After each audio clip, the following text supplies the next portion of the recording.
Hey guys, this is Lederdamayn from Team TIC, and I'll be doing a expert draft for you guys today. So let's see what we got. Okay, so cards that stand out to me are Sporelord, Hermes, Dragon Slayer. Art of the Grimgaunt's actually very good, but Necreum is very bad. So Lava Fuse Acer is also pretty good. I think probably the highest power cards in this pack are Sporelord and Slayer. Slayer, not really expecting to be able to get its ability off very often, but it's still quite large at every rank. And Sporelord is, yeah, it's Sporelord. It puts a huge fungi into your deck, um, and represents a huge threat, and it's also quite a good recipient for pump spells. Okay, so we have an option to either go into Dejin or to go into Umbric. So given the option, I will go into Umbric. Plunder Imp is very good. I like Plunder Imp quite a bit. Sorry, I have a cold. But I absolutely despise Dejin in this format. So Kaja's Colossus is actually very good. I mean, not very good, but it's it's one of the worst Tempest commons, but it's better than most of the Necreum commons. So I'll just take that. Let's see what we got here. Well, we have a plant, but we're not nearly remotely close to the point where we're going to be starting to force plants, and Cadavers think it's not the best plant to copy with Spore Lord anyway. Frost Strike is pretty easily the best card in this pack. On the other hand, copying Grapple Line is not exactly the worst. Yeah, it'd be nice if we got like a Widowwood Patriarch or something. Okay, so this is interesting. This is relatively close. The last draft I actually finished, I won exclusively on the back of gaining life off of Spirit Bloom Triad.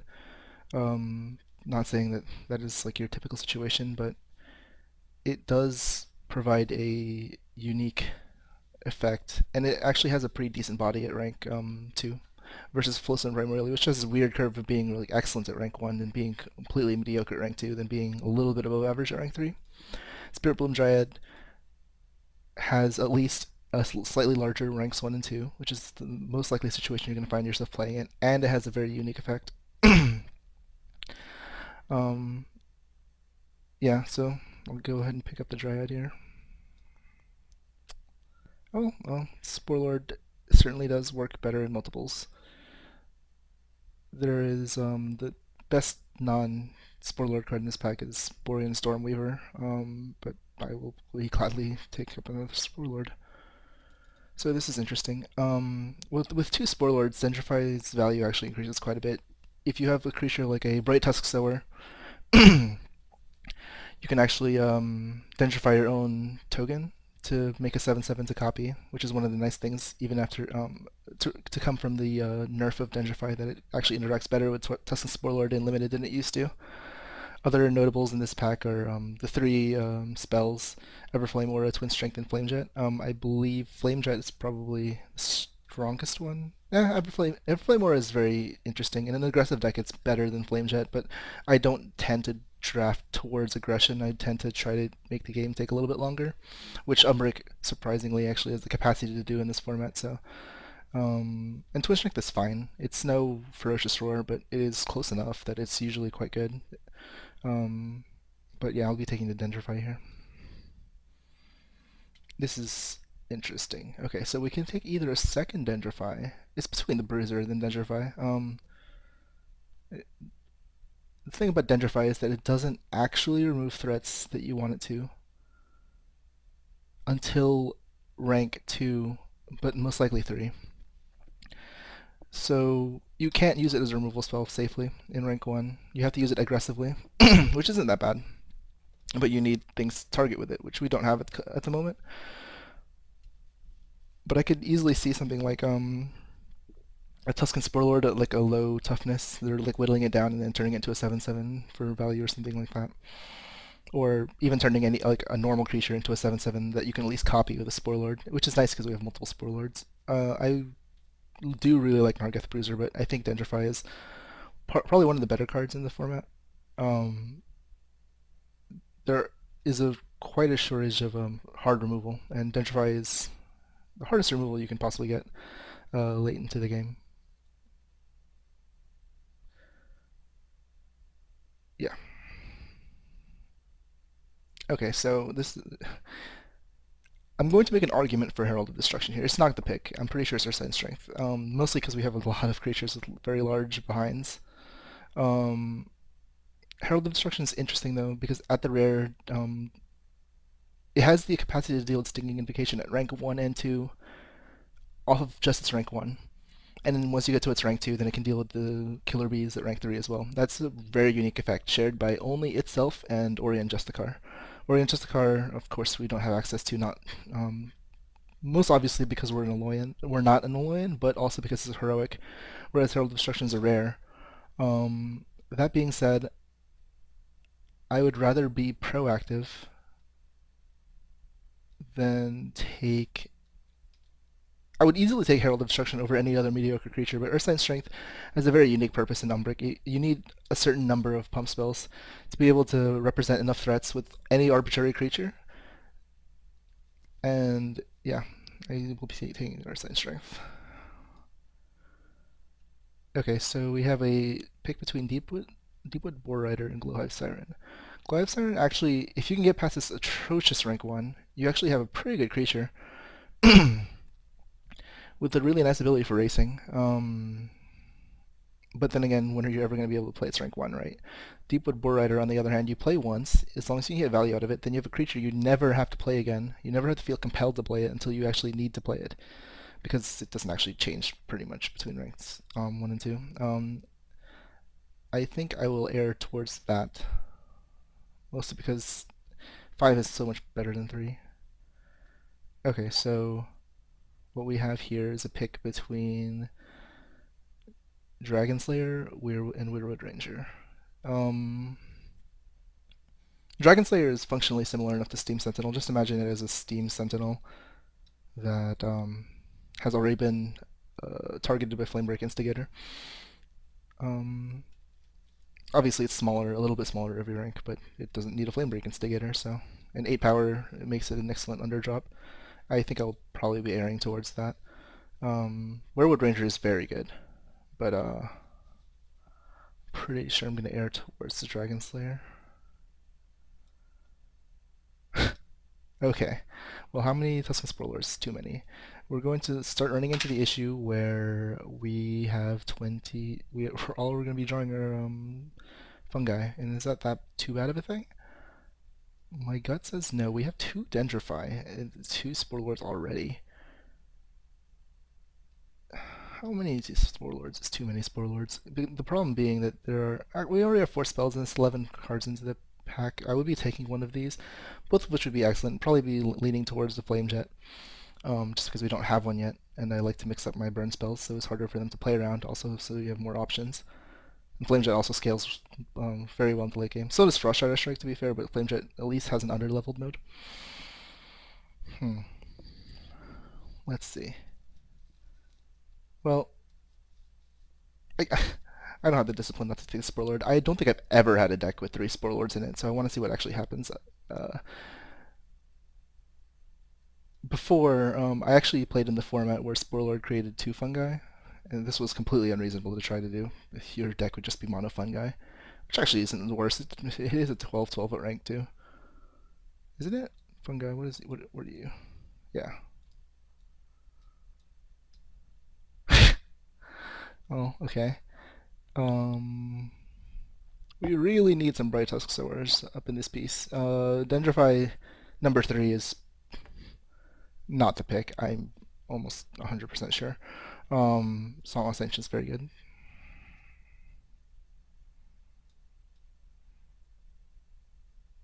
Okay, so we have an option between Lava Fused Acer and Flowstone Primordial. Lava Fused Acer is interesting.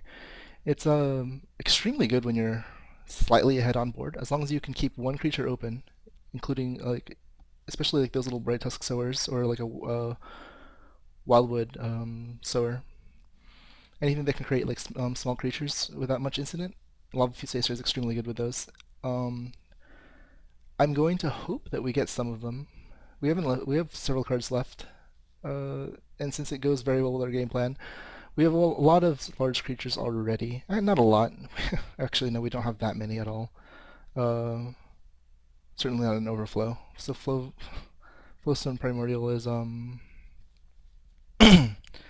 interesting, but I think I am going to err more towards Lava Fused Acer because we would want to pick up the cards that work well with this card anyway.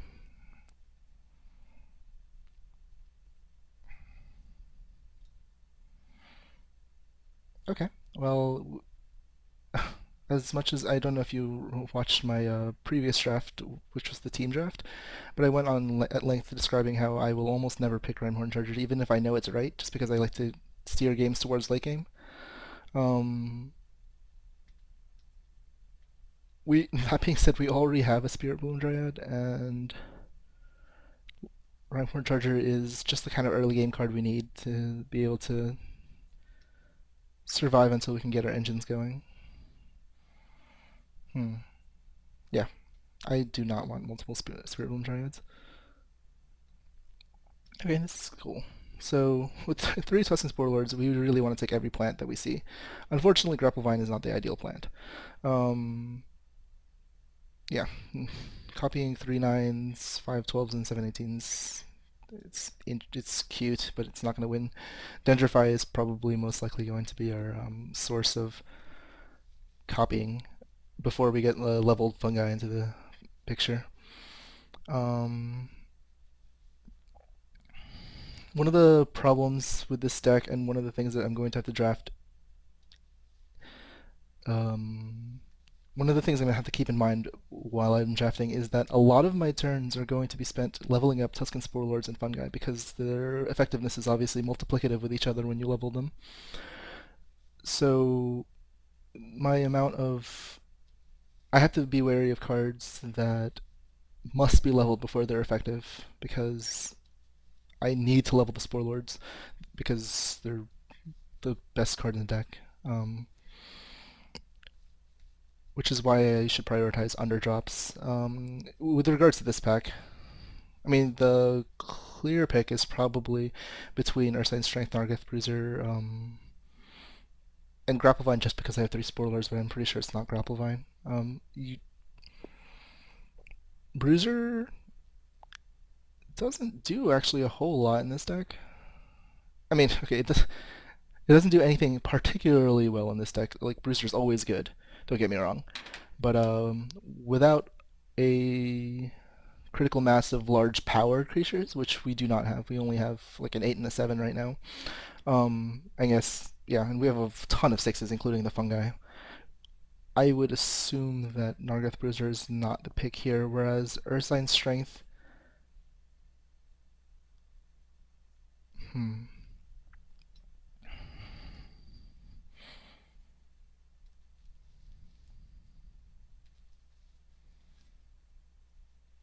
I know I mentioned before cards that producing plants that produce multiple creatures, so there's going to be something we're looking forward to. So someone might consider Scatter the Seeds, but I immensely dislike that card. It often doesn't do anything. It usually doesn't do anything. It takes some pretty nice combo um, synergies, like having like a Weirwood Patriarch and a Ferocious Roar or something, for me to even consider taking Scatter the Seeds. Weirwood Patriarch by itself actually would probably let me consider taking this card. Um, so really, I'm just torn between these two. We have a lot of good recipients for sure, Science Strength, so I'm probably going to take that. Uh, cool. Well, this plant is one of the better ones to copy. Our Torgrim Ender is really difficult. It makes a large creature, a singularly large creature, extremely difficult to deal with. Um, and it's, I mean, that's just by itself. Start copying it, then it makes it very difficult for your opponent. It puts lots of small creatures on the board and makes a single large creature that's difficult to deal with. I guess like honorable mentions go to Dark Root Shambler, which does become a 12/6, 12/6 at rank 2, which is cool. It has a higher it has a higher base power, but Torque My Mender doesn't require. It scales better without the use of Dark Forge, which we have none of right now, and it has the flexibility of actually being able to target the face, which is nice.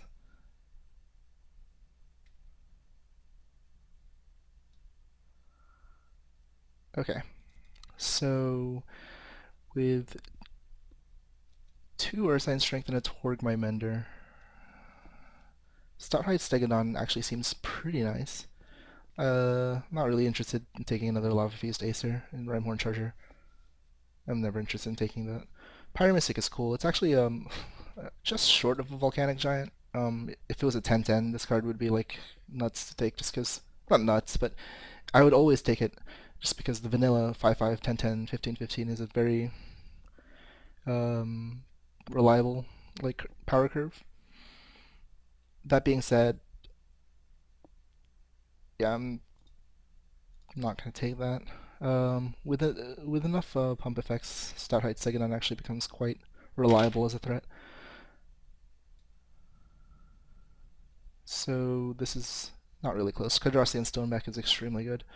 Uh, do we have to be wary though, because with three Spore Lords, assuming they go online, it might actually be hard to swing with Kadrasi and Stoneback, but it by itself scales so well that it's kind of silly not to take. Yeah, this is not an Ashurian Mystic deck if I've ever seen one. It has pseudo synergies with Lava Fused Acer, but this deck does not look like it's trying to be aggressive anytime soon, and Nargeth Bruiser, I think, fits more into our plan. Oh, excellent. Well, there's a Bright Tusk Sower. I actually love Venom Fang, but Bright Tusk Sower is so important to what we're trying to accomplish here that I would be silly. Have to be like insane not to take it. Interesting. Well, Thronic Ambusher is huge, right? So like it's a 7/7, but Bright Tusk Sower not only does it make small plants, the 33 has actually become like not meaningless to copy once if and when you get your spoilers to rank 2, though obviously you'd be preferring to copy 12/12s. Um, but with two Dendrify, mm, Thronic Ambusher is cool. We don't have too much in the way of 7 power, 7 toughness creatures. Um, with 3 fungi, let's see.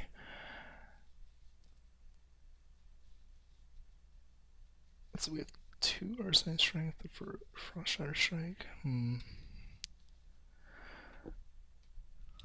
So what it comes down to is Bright Tusk Sower being an engine to feed our Dendrifies and give us a little bit more bait to work with Tusken Spore Lord, and also to put multiple creatures on the board because of our Ursine strengths. Tronic Ambusher is a little bit more unwieldy to use if you're on the defensive, which is why this card has gone slightly downwards in my evaluation, but not that much more. It's still huge if you play it in an offlane. They have to deal with it.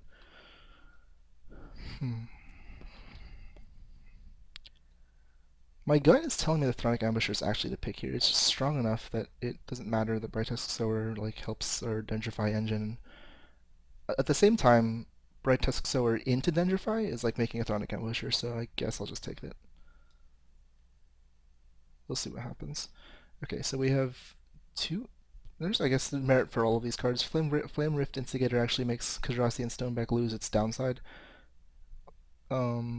It's not always a downside. It's like having its own personal inbuilt Hermes.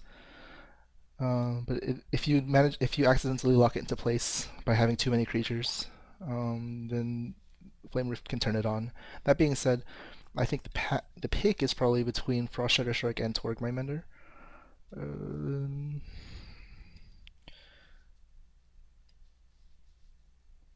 Frost Shatter Strike, we actually don't have that much in the way of removal. Torgmine Mender is nice, but we need ways to actually like kill large creatures, and Frost Shatter Strike does provide that, whereas Mender really doesn't. So I guess I'll be taking the Frost Shatter Strike. And lo and behold, we get a Flame Jet here, so we're heading a little bit higher than where I want to cap out like at maximum 7 or 8 spells, otherwise you have too much of a chance of drawing like 3 spell hands, which are really awkward usually. Like you never ever ever want to draw like 2 Dendrifies, it's just like a nightmare. Um, being said, Featherfang is nice, but I'm gonna take Flame Jet here. Oh, cool. We get rewarded with a Bright Tusk Sower. So what is this pack? Okay, well, Gemhide Basher is a unique card because it actually deals with Snowdrift Alpha efficiently at every rank. There aren't that many cards that can do that. I guess the same cards that deal with Snowdrift also deal with Singing Invocation, so you also have your Herald of Destruction and your Worry and Justicar. But Gemhide Basher is the solution to Snowdrift in Uterra. Um, Frustrated Strike, I'm pretty sure there's actually not too many of that card that you could possibly have.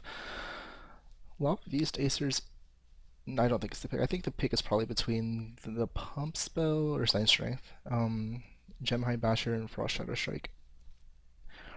Hmm. It is unfortunate that we couldn't pick up a Blood Boon.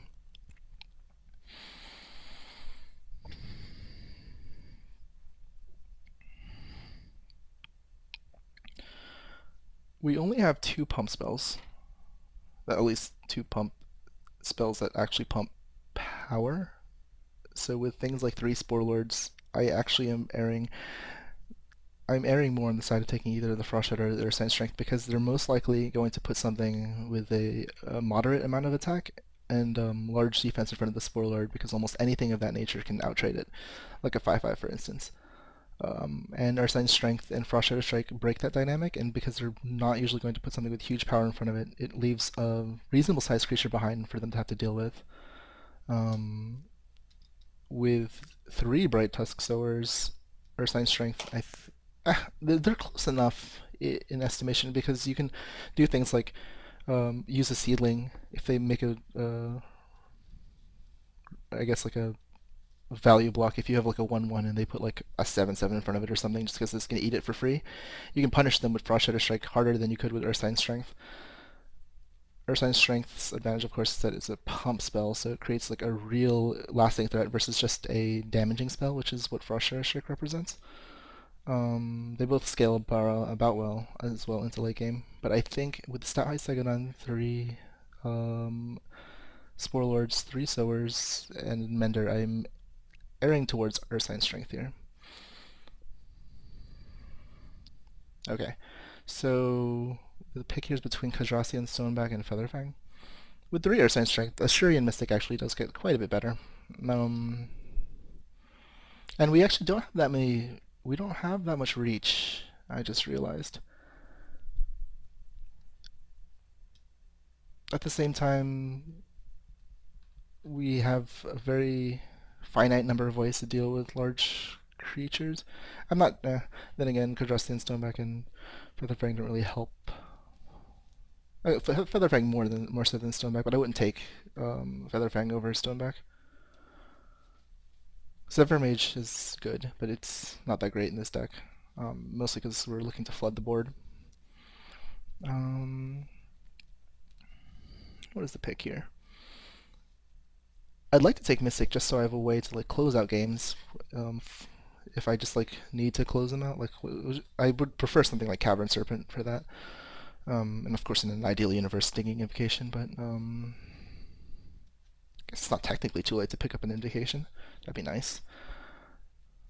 That's a pipe dream. So what does Kadrasian Stoneback provide? It provides a large body that scales well.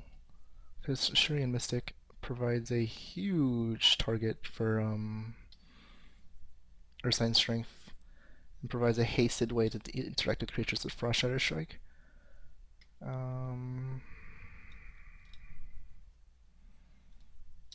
Shurian Mystic's not happiest to play in rank 1. Its rank 2 is also kind of meh.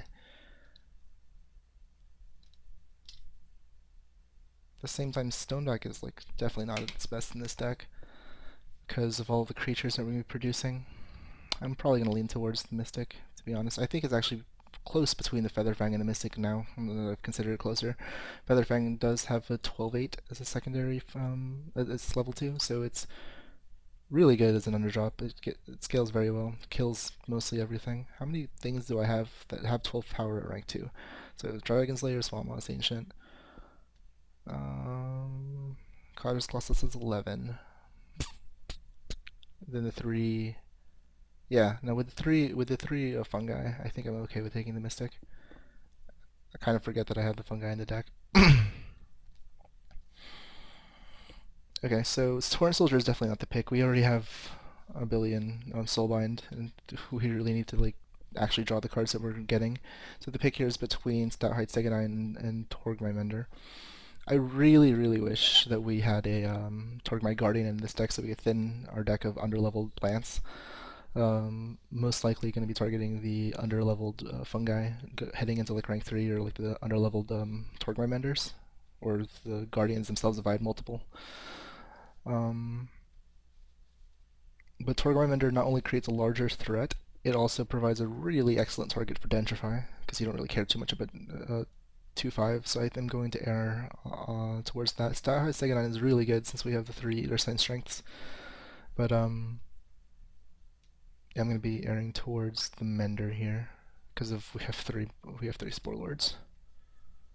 Blizzard Shaman is kind of it's huge, so I'll just take that. It's not as great as in this deck because of all the copies of because of all the copying creatures, and I guess I'll take. We have it's 4, 5, 6, 7, 8. Yeah, I don't want 9 spells. Flame Jet's a really good one, but Flame Rift Instigator is a nice blocking creature, and it does have the interaction with our existing Stoneback. And it has some nice interactions like turning on their Stoneback so you can actually kill them if they get a little bit out of control.